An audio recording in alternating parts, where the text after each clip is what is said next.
Boa noite. Eu vou retomar a fala sobre o cálculo econômico. Esse vídeo vai ficar bem longo, então eu vou ter que fazer mais um.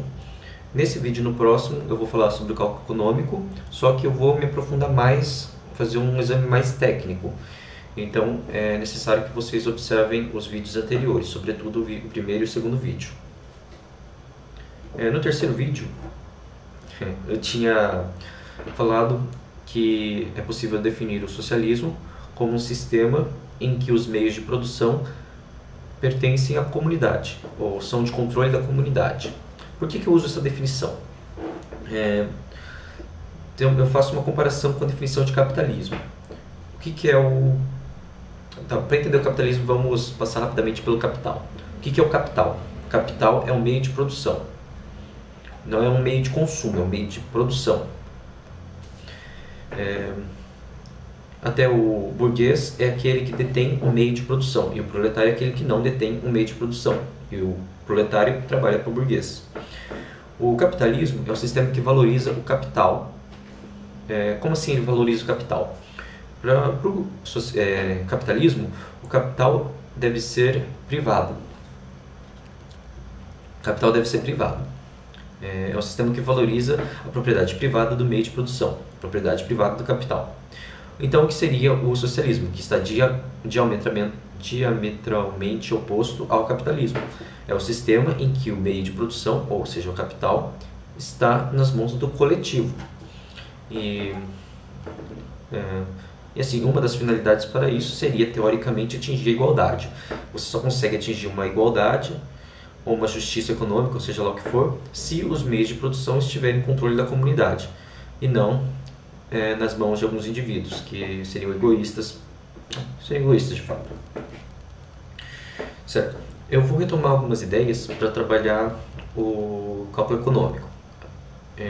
Sobretudo agora eu vou começar com 3 exemplos. O primeiro é o seguinte: eu preciso fazer uma diferença, eu preciso escolher entre 100 litros de vinho e 80 litros de vinho.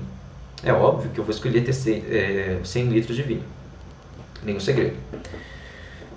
Agora eu tenho que... Imagine uma outra situação em que eu tenho que escolher 100 litros de vinho e 80 litros de azeite. Essa situação é um pouco mais difícil. Por quê?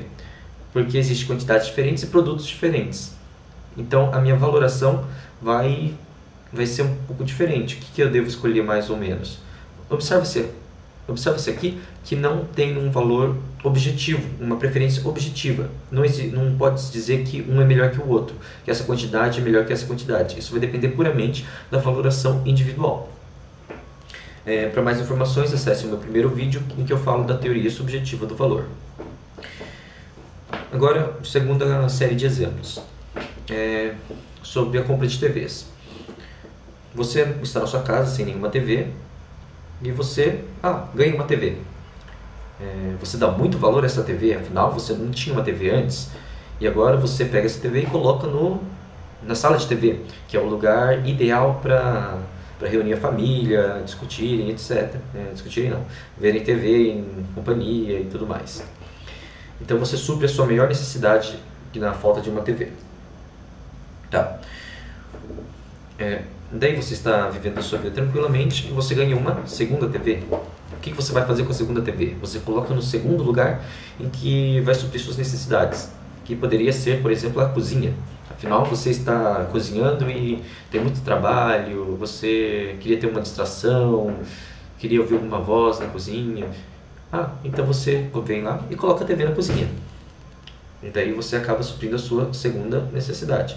Observa-se que a necessidade que está sendo suprida é uma necessidade inferior à necessidade da primeira TV. Porque se a necessidade de ter uma TV na cozinha fosse superior à necessidade de ter uma TV na sala de TV, você iria colocar a TV na cozinha e não na sala de TV, no primeiro exemplo. Daí você está vivendo sua vida feliz com a segunda TV e você ganha uma terceira TV. Agora o valor da terceira TV é um pouco menor, porque você já supriu a maior necessidade, que é a sala de TV, e a segunda maior necessidade, que é a cozinha. Daí você coloca, por exemplo, no seu quarto. Daí você ganha uma quarta TV, que coisa legal. Você já supriu as suas 3 maiores necessidades, daí você resolve colocar a TV no quarto, por exemplo, do seu filho. E você observa então que o valor que você dá a cada coisa por suprir suas necessidades é cada vez menor. Você pagaria bastante pela primeira TV, mas o quanto você pagaria pelas outras iria diminuir, porque você tem outra coisa para fazer com o dinheiro e a TV não ia suprir tanto a sua necessidade.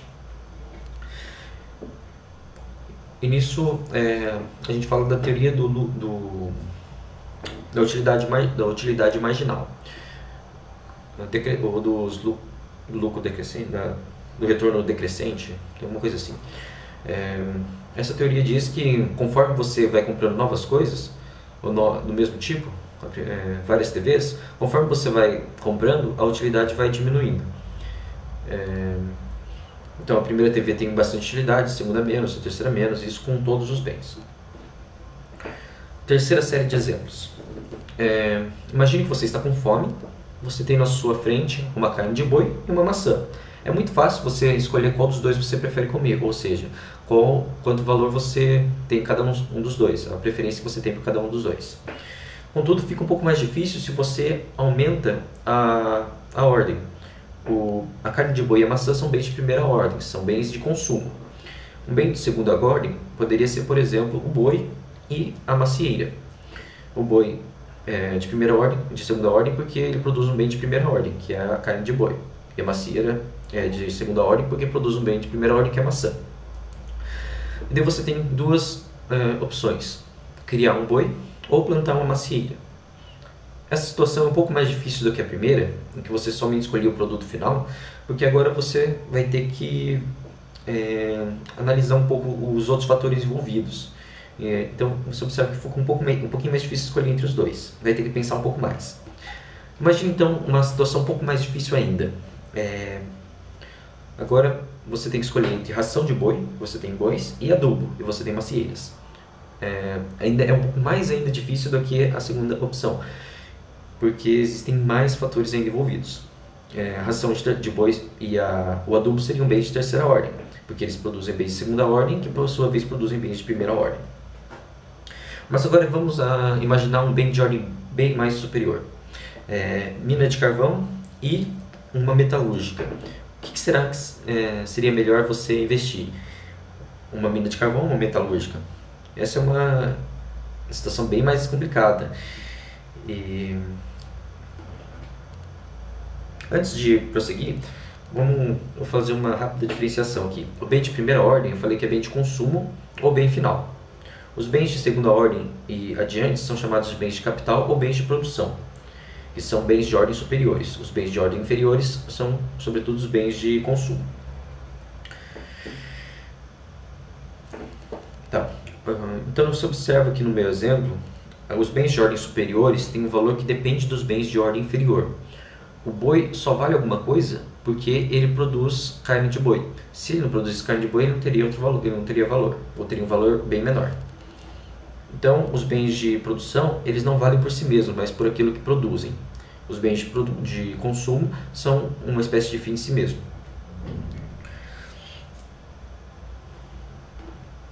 E também, conforme mais elevada a ordem, mais difícil fica de se valorar, de atribuir um valor para esses bens. Por isso que é mais difícil você saber escolher entre a mina de carvão e a metalúrgica do que escolher entre comer uma carne de boi e uma maçã. Tudo bem, mas como fazer essas escolhas? Nas ordens superiores, exige um planejamento na hora de escolher eles. Esse planejamento ele tem que ser um pouco mais exato e menos intuitivo do que na primeira situação da carne de boi e da maçã. Ou seja, ele não pode se basear simplesmente no seu valor, numa ideia subjetiva imediata. Assim, eu acho que é melhor uma mina de carvão, sem nenhum parâmetro. Você precisa de um parâmetro objetivo. Você precisa avaliar essa intersubjetividade de valores ou intervaloridade, sei lá. Para existir esse planejamento, será preciso ter algum meio de comparar esses dois bens. Mas como será que eu vou conseguir comparar esses dois bens? O que será que uma mina de carvão tem em comum com uma metalúrgica? O dinheiro. O dinheiro é um fator que é igual aos dois. Então, para que eu possa fazer um planejamento, eu preciso de duas coisas. que os bens que esses dois bens estejam no mercado e que exista dinheiro. Os bens têm que estar no mercado para que eu possa compará-los. Eu não posso, se não existir um mercado entre esses dois bens, eu não consigo usar o mecanismo de preços para comparar os dois. Eu não tenho critérios. Se existir apenas o dinheiro... vamos, antes disso, tentar fazer também uma comparação, dizer o seguinte. Para fazer um planejamento, eu preciso ter bens de produção no mercado. Eu não consigo fazer planejamento só com bens de consumo. Porque se eu tiver só bens de consumo, eu não tenho o que planejar. Não tem como planejar. Por exemplo, tem só maçãs e carne de boi no mercado. Como que eu vou fazer um planejamento para ração de boi e para adubo? Não dá. Então, se existir no mercado apenas dinheiro e bens de consumo e não bens de produção, como que é o caso do socialismo, então não é possível fazer um planejamento econômico. Sem muito segredo.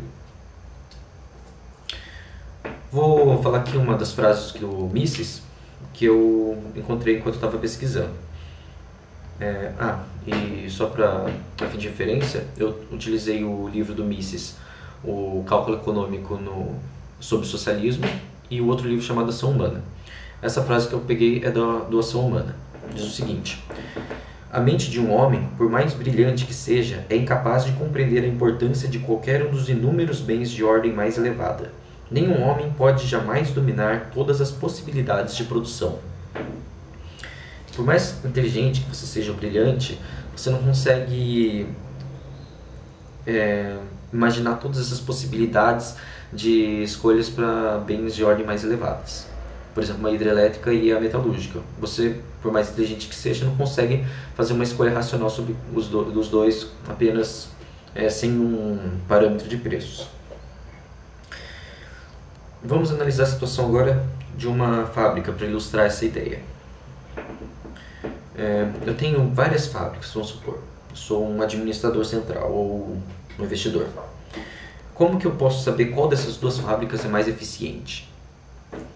Existem diversos fatores envolvidos. Eu posso tentar analisar a eficiência olhando o produto. Será que o produto é melhor do que o outro? Será que essa fábrica produz mais do que a outra? Contudo, para analisar a eficiência, eu não posso apenas observar o resultado. Eu tenho o produto, eu tenho que observar o custo, a despesa que eu tive. E se eu tive, por exemplo, despesa com água, com produtos químicos, com iluminação, com intervalo, com ventilação, com o número de horas de trabalho, o número de trabalhadores, a música ambiente, o lanche, todos esses fatores, sabemos, interferem na produção. Mas assim, existem muitos fatores e eu citei só alguns, deve ter muitos mais.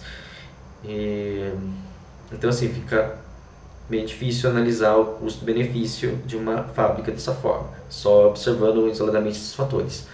Mas no capitalismo existe o preço ou dinheiro. O que o dinheiro me permite? Ele me permite dar uma quantia para cada um deles. Por exemplo, 1 litro de água vale X, 1 litro de produto químico vale Y, e assim por diante. E daí eu vejo se os meus produtos tem uma somatória de preço maior do que a somatória de preço das despesas. E se deu lucro no meu e deu lucro na outra fábrica, nas duas fábricas, eu posso ver qual o lucro que é maior. No socialismo, não existe esse denominador objetivo, o dinheiro. Então eu não consigo comparar, então eu vou ter que analisar cada um desses fatores individualmente. Só que fica um pouco difícil se existe divergência. Vamos supor que esteja tudo igual, exceto um produto consome mais água e menos produto químico, outro produto consome mais produtos químicos e menos água. E daí, como saber qual dos dois eu escolho? Fica ainda difícil, sem esse denominador comum. Observemos então um outro caso que agora eu estou pensando em construir uma ferrovia. Será que eu devo construir a ferrovia? Se eu devo construir a ferrovia, quais será que devem ser as características dela? Quero dizer, quantos vagões ela deve ter, em que pontos ela deve parar? No capitalismo é muito simples, você tem que fazer um planejamento, uma expectativa de quanto você vai gastar e quanto você espera receber, que qualquer comerciante consegue fazer. No socialismo, não existe um mecanismo objetivo, o preço. Então, eu vou ter que analisar cada fator individualmente. Ou seja, analisar o transporte de cada produto, as idas e vidas, os trabalhadores, o ferro consumido, se esse ferro vai ter outra utilidade, e o tempo gasto, outras coisas assim. Porque, é claro, se os trabalhadores podiam estar fazendo outra coisa nesse período, produzindo outra coisa, será que é melhor produzir arroz e feijão do que produzir uma ferrovia? Não sei, tem que analisar. Só que não existe uma forma de analisar sem um denominador comum, exceto a minha intuição, expectativa, amizade com ele, etc. Eu tenho que achar um parâmetro e é difícil achar um parâmetro se eu não tenho denominador comum. Por isso que o Mises utiliza no livro Ação Humana a metáfora de um cego, que assim, do socialismo seria como um cego tateando o seu caminho, tentando achar o seu caminho. Ele não consegue achar e talvez ele se perde ainda mais. Só que eu prefiro uma metáfora, eu nem sei se alguém utiliza essa metáfora, mas eu gosto muito da metáfora do Mises, só para deixar claro. Mas eu gosto de uma metáfora de um atirador que tem que atingir um alvo móvel. Imagine um pêndulo que fica girando, você tem que atingir. Só que existe uma cortina entre o atirador e o alvo no sistema socialista. E ele atira, atravessa a cortina e ele não sabe se acertou ou não. Então ele vai continuar atirando, atirando, atirando. Imagine que a cortina seja muito grande, então ele não sabe se está aqui, se está ali, se está em outro lugar. Ele fica se perdendo. E talvez a ideia do Mises seja a metáfora do Mises seja um pouco melhor, porque o cego tem uma tendência a se perder ainda mais, enquanto o atirador ele fica por aí. O cego ele tem uma graduação em termos de se perder. O atirador ele tem um espaço inteiro e ele atira aleatoriamente.